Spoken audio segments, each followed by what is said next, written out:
നമസ്തേ. ഇന്ന് നമ്മളോടൊപ്പം അതിഥിയായിട്ട് എത്തിയിട്ടുള്ളത് നിരീക്ഷകനായ ഷാബു പ്രസാദാണ്. സർ, രാജ്യത്തെ നടുക്കിയ അഹമ്മദാബാദ് വിമാന ദുരന്തം നടന്നിട്ട് ഇന്നേക്ക് ഒരു മാസം പൂർത്തിയാകുമ്പോൾ ഇതാ ഞെട്ടിപ്പിക്കുന്ന വിവരങ്ങളാണ് പുറത്തു വരുന്നത്. എയർക്രാഫ്റ്റ് ആക്സിഡന്റ് ഇൻവെസ്റ്റിഗേഷൻ ബ്യൂറോ പുറത്തുവിട്ട റിപ്പോർട്ടുകൾ പ്രകാരം ഇന്ധനത്തിലേക്കുള്ള സ്വിച്ചുകൾ ഓഫ് ആയതാണ് കണ്ടെത്തിയിരിക്കുന്നത്. വലിയൊരു കണ്ടെത്തൽ തന്നെയാണിത്. അപ്പോൾ നാം എല്ലാം സംശയിച്ച പോലെ തന്നെ വിമാന ദുരന്തം ഒരു അട്ടിമറി തന്നെയായിരുന്നു. എന്താണ് സാറിന്റെ നിലപാട്? തീർത്തും ഭയങ്കരമായിട്ട് വളരെ അവിശ്വസനീയമായ ഞെട്ടിക്കുന്ന ഒരു വിവരമാണ് ഈ വന്നിരിക്കുന്നത്. അവിശ്വസനീയം എന്ന് ഞാൻ പറയുന്നില്ല. നമുക്ക് ഇതിന്റെ എല്ലാ വശങ്ങളും അനലൈസ് ചെയ്ത് നോക്കുമ്പോൾ ഇത് വിശ്വസനീയം എന്ന് തന്നെയാണ് നമുക്ക് മനസ്സിലാക്കേണ്ടത്. പക്ഷെ ഇത് വളരെ ഒരു ഷോക്കിംഗ് ആയിട്ടുള്ള ഒരു കാര്യമാണ്. അത് ആദ്യം തന്നെ ഒരു കാര്യം ഉണ്ടായിരുന്നു. ഈ വിമാനത്തിന്റെ രണ്ട് എഞ്ചിനുകളും എങ്ങനെ ഒരുമിച്ച് നിന്നു എന്നുള്ളത് ഒരു വലിയ സംശയമായിരുന്നു ആദ്യം തന്നെ. കാര്യം അപ്പോൾ തന്നെ ഒരു കാര്യത്തിൽ ഏറെക്കുറെ ഉറപ്പുണ്ടായിരുന്നു. അതായത് ഈ രണ്ട് ചിറകുകളിലേക്കും രണ്ട് എഞ്ചിനിലേക്കുമുള്ള ഫ്യൂവൽ സപ്ലൈ നിന്നിട്ടുണ്ടാവും എന്നൊരു സംശയം ഉണ്ടായിരുന്നു ആദ്യം തന്നെ. അപ്പൊ ആ ഫ്യൂവൽ സപ്ലൈ നിൽക്കാനുള്ള കാരണം അതിന്റെ ഏതെങ്കിലും ഫ്യൂവൽ സപ്ലൈക്കുള്ള സോഫ്റ്റ്വെയർ, അതിന്റെ കൺട്രോളിംഗ് യൂണിറ്റിലെ സോഫ്റ്റ്വെയർ തകരാറോ സാങ്കേതിക തകരാറോ ആണെന്ന് വിശ്വസിക്കാനാണ് നമ്മൾ ശ്രമിച്ചത്. കാര്യം ഒരിക്കലും അത് പൈലറ്റിന്റെ ഒരു പിഴവോ അങ്ങനെ പിഴവ് പറ്റുന്ന ഒരു കാര്യമല്ല ഇത്. കാര്യം അങ്ങനെ പിഴവ് സംഭവിക്കാൻ പറ്റില്ല. കാര്യം വെറുതെ ഒന്ന് കൈതട്ടിയാലൊന്നും അതിന്റെ ഫ്യൂൽ സ്വിച്ച് ഒന്നും ഓഫ് ആവുമൊന്നുമില്ല. അത്രമാത്രം സെക്യൂർ ആണത്, അത്രമാത്രം ലോക്കാണ്. വേണമെന്ന് വെച്ച് ചെയ്താൽ മാത്രമേ അത് അങ്ങനെ ചെയ്യാൻ കഴിയുകയുള്ളൂ. അപ്പം ഈ രണ്ട് എഞ്ചിനിലേക്കുമുള്ള ഫ്യൂൽ സപ്ലൈ നിന്നു പോയിട്ടുണ്ടാകും. അത് എന്തെങ്കിലും സാങ്കേതിക തകരാറായിരിക്കാം എന്നായിരുന്നു കരുതിയിരുന്നത്. അതിനുള്ള സാധ്യതയും പൊതുവെ കുറവാണ്. അപ്പം ഇത് ഇങ്ങനെ തന്നെയാണ് എന്നുള്ളത് നമ്മൾ ഞെട്ടലോടുകൂടിയാണെങ്കിലും അവിശ്വസനീയമായിട്ടാണെങ്കിൽ പോലും അങ്ങനെ തന്നെ നമുക്ക് കരുതേണ്ടി വരുന്നു എന്നുള്ള ഒരു അവസ്ഥയിലേക്കാണ് എത്തുന്നത്. അത് വളരെ ദുഃഖകരമാണിത്.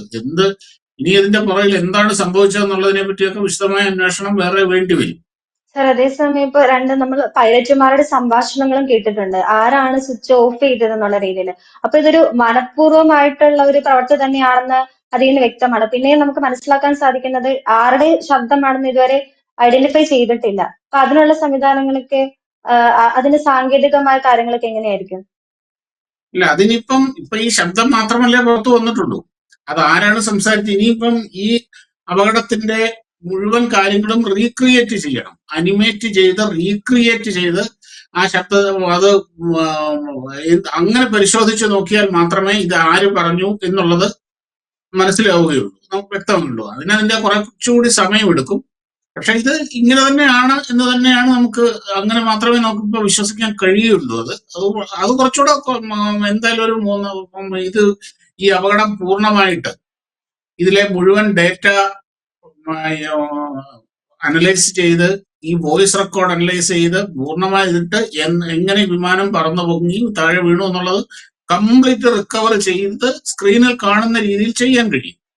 അങ്ങനെ ചെയ്യാൻ ആ അനിമേഷനൊക്കെ വരാൻ കുറച്ച് സമയമെടുക്കും. അതുവരെ നമുക്ക് കാത്തിരിക്കേണ്ടി വരും എന്താണെന്നുള്ളത്. എന്തായാലും ഇത് 100% മാനുഷികമായ പിഴവാണ് എന്നത് നമുക്ക് അംഗീകരിക്കാതെ തരമില്ല എന്ന അവസ്ഥയിലേക്കാണ് കാര്യങ്ങൾ എത്തുന്നത്. കാര്യം രണ്ട് എഞ്ചിനുകൾ ഒരുമിച്ച് ഓഫാവുക എന്ന് പറയുന്നത് അസംഭവ്യമാണ്, നടക്കാത്ത കാര്യമാണ്. പിന്നെ മറ്റൊന്ന്, ഈ ഫ്യൂൽ സ്വിച്ച് വെറുതെ ഒന്ന് കൈതട്ടിപ്പോയി കഴിഞ്ഞ് കഴിഞ്ഞാൽ നമ്മുടെ ബൾബൊക്കെ ഓഫ് ചെയ്യുന്ന മാതിരി ഒന്നും ഓഫ് ആവുന്ന സാധനം അല്ല അത്. നമുക്ക് തന്നെ അറിയാലോ, നമ്മുടെ ഇപ്പൊ ഒരു ബൈക്കിലെയൊക്കെ ആ പെട്രോള്, അതിന്റെ ആ നോബൊക്കെ നമ്മൾ വേണമെന്ന് വെച്ച് തിരിച്ചാൽ മാത്രമേ അത് വരുള്ളൂ. അതുപോലെ തന്നെയാണ് ഇതിന്റെ അകത്തെ, അതിനെക്കാട്ടിലൊക്കെ എത്രയോ വലുതാണ് ഈ വിമാനത്തിന്റെ ഏറ്റവും സുപ്രധാനമായ ഫ്യൂൽ സ്വിച്ച് എന്ന് പറയുന്നത്. അത് മനഃപൂർവ്വം വേണമെന്ന് വെച്ച് തന്നെ ചെയ്താൽ മാത്രമേ ചെയ്യാൻ കഴിയുള്ളൂ. അത് മറ്റൊരു കാര്യം എന്ന് പറഞ്ഞാൽ ഫ്യൂൽ സ്വിച്ച് ഓൺ അല്ല എങ്കിൽ ഈ വിമാനം പറന്നുയരില്ല. അതിലേക്ക് ഫ്യൂവൽ ചെന്നിട്ടുണ്ടല്ലോ, അതുകൊണ്ടാണല്ലോ വിമാനം ടേക്ക് ഓഫ് ചെയ്തത്. റൺവേ കൂടെ ഇത്രയും ദൂരം, അതും കുറച്ചൊന്നും വളരെ വലിയ അളവിലുള്ള ഇന്ധനം ആവശ്യമാണ്, ഫ്യൂവൽ ആവശ്യമാണ്. ആ ഇന്ധനമൊക്കെ ഉപയോഗിച്ച് ഇത് റൺവേയിലൂടെ ഓടി അത് ടേക്ക് ഓഫ് ചെയ്തു.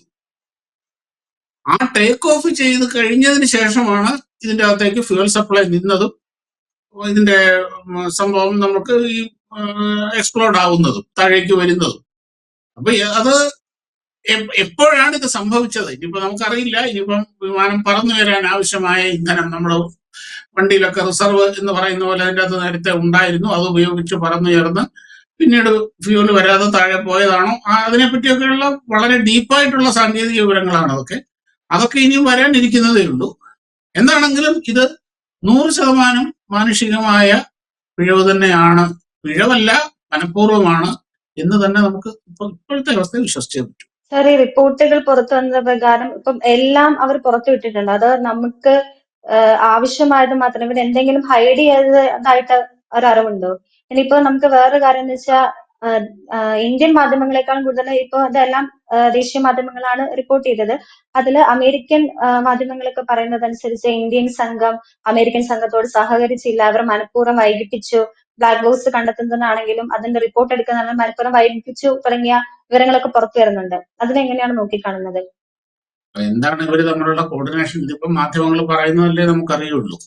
എന്തായാലും നമ്മുടെ ഭാഗത്തു നിന്നുള്ള പ്രതികരണം കൂടെ പുറത്തു വരട്ടെ, അതിനുശേഷമല്ലേ നമുക്ക് പറയാൻ പറ്റുള്ളൂ. പിന്നെ ആദ്യം മുതൽ തന്നെ പിന്നെ അവർക്ക് ഒരു കാര്യമുണ്ട്, ബോയിങ് അമേരിക്കൻ കമ്പനിയാണത്, അവരുടെ നിലനിൽപ്പിനെ തന്നെ ബാധിക്കുന്ന ഒരു വിഷയമാണ്. അതുകൊണ്ട് അവരതിനെ വളരെ ഗൗരവമായിട്ട് തന്നെ എടുക്കും.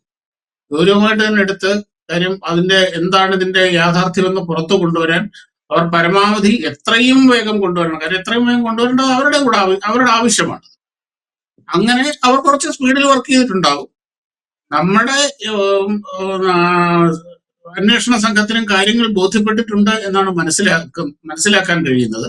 പക്ഷെ അത് ഇവിടെ എല്ലാ കാര്യങ്ങളും ഈ പറഞ്ഞ പോലെ അങ്ങനെയൊക്കെ പുറത്തു വരുമ്പോൾ അത് ഒരുപാട് പല തരത്തിലുള്ള, അമേരിക്കയ്ക്ക് വേറൊന്നും നോക്കേണ്ട കാര്യമില്ല. പക്ഷെ നമുക്ക് ഒരുപാട് കാര്യങ്ങൾ ആലോചിച്ചേ പറ്റുള്ളൂ. നമുക്ക് മുന്നും പിന്നും ഒക്കെ ആലോചിച്ചേ പറ്റുള്ളൂ. ഓപ്പറേഷൻ സിന്ദൂർ കഴിഞ്ഞിരിക്കുന്ന സമയമാണ്.